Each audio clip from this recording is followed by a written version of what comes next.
আচ্ছা দেখ দেখ অঙ্কটায় কি বলেছে, 573 এবং 725 সংখ্যা দুটিতে 5-এর স্থানীয় মানের পার্থক্য। তাহলে ফার্স্টে আমরা স্থানীয় মান বার করব। 573-এ 5-এর স্থানীয় মান। স্থানীয় মান বের করার নিয়ম কি? স্থানীয় মান বের করার নিয়ম কি? যেখানে সংখ্যাটা থাকবে তারপরে যতগুলো সংখ্যা আছে ততগুলো শূন্য। তাহলে 5-এর পরে কটা শূন্য হবে? দুটো শূন্য হলো। আচ্ছা হ্যাঁ 500। এবার 725-এ 5-এর স্থানীয় মান কত হবে? 5-এর পরে কোনো সংখ্যা নেই, তাহলে 5ই বসে যাবে। দেখ আমি কিন্তু শেষের ঘরের নিচে বসালাম, খেয়াল করলি? এবার কি বলেছে, এর পার্থক্য কত? পার্থক্য বার করে বিয়োগ। তাহলে বিয়োগ করব, বিয়োগ করলে কত হবে? 495। কেন হলো? এই যে উপরে শূন্য ছিল, এটা কেটে কত হবে? 10। তারপরে এখানে যেহেতু 10 নিয়েছি তাই এখানে 1 নেব, এখানে 1 নিলে আবার এটা 10। হ্যাঁ, তারপরে আবার এখানে 10 নিয়েছি জন্য এখানে 1 নেব, নিয়ে হবে। বোঝা গেল? আচ্ছা তাহলে কি বলেছে, স্থানীয় মানের পার্থক্য কত? তাহলে লিখব স্থানীয় মানের পার্থক্য হলো এত।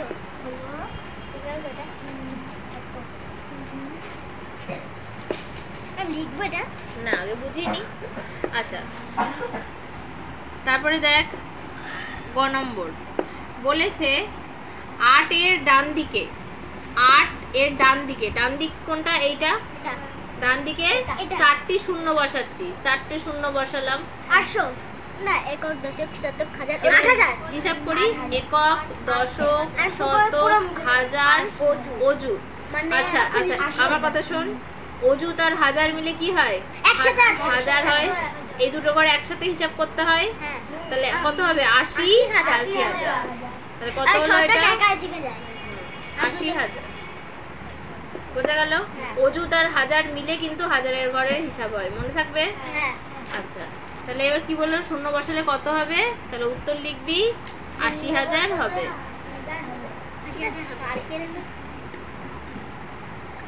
আচ্ছা এবার দেখ ঘ নাম্বার। ঘ নাম্বার কি বলেছে, 4 অঙ্কের বৃহত্তম সংখ্যা ও 5 অঙ্কের ক্ষুদ্রতম সংখ্যার সমষ্টি কত? তাহলে লিখছি আগে। ফার্স্টে কি বলেছে, 4 অঙ্কের বৃহত্তম সংখ্যা। তাহলে লিখছি 4 অঙ্কের বৃহত্তম সংখ্যা। 4 অঙ্কের বৃহত্তম সংখ্যা কত? 4টে 9। তাহলে লিখে দিলাম 4টে 9।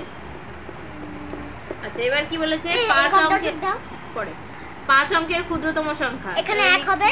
আচ্ছা দাঁড়া রে বাবা, এখানে আগে তারপরে পরেরগুলো পুরো শূন্য হবে। 5 অঙ্কের ক্ষুদ্রতম সংখ্যা কত? একটা 1 লিখে তারপরে 4টে শূন্য। তাহলে 4টে শূন্যটা আগে বসালাম। দেখ 4টে 9 নিচে 4টে শূন্য আর এখানে বসালাম 1। ঠিক হলো? এবার দেখ এখানে একক দশক শতক হাজার অযুত। ঠিক আছে? আচ্ছা অনেকে বলিস যে বড় সংখ্যাটা উপরে লেখা, সেটা করতে পারিস, কিন্তু অঙ্কের নিয়ম অনুসারে দেখ পরপর যদি আমি আসি তাহলে প্রথমেই তোরা কি করে বুঝবি কোনটা বড় কোনটা ছোট? ঠিক আছে? সেই হিসাবে আগে এরকম ভাবে করবি, কোনো অসুবিধা নেই। এবার বলেছে সমষ্টি কত? সমষ্টি মানে কি? যোগ। যোগ যোগ করবি।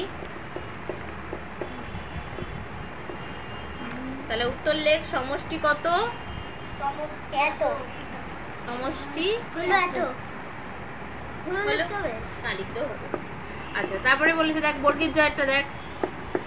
বর্গের জয় কি বলেছে, 1068 দ্বারা গঠিত বৃহত্তম ও ক্ষুদ্রতম সংখ্যার পার্থক্য কত?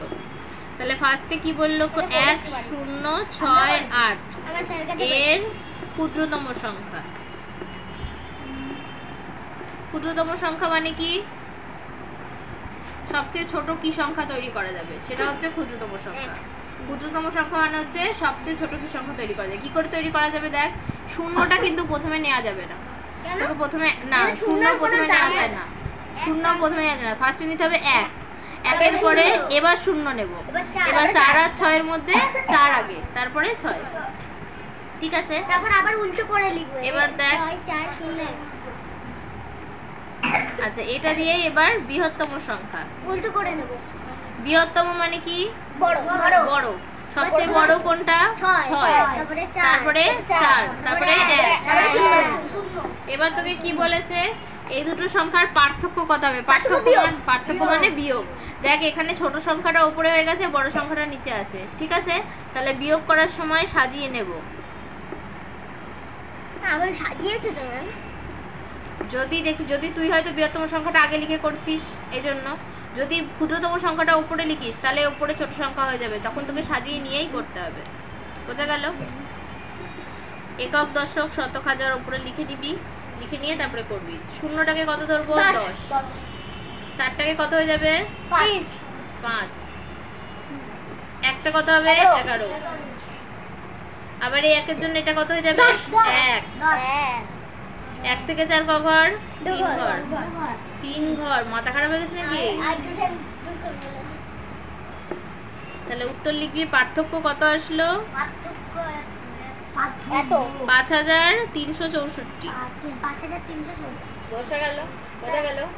মনীষ, তুই কিন্তু খুব ভুল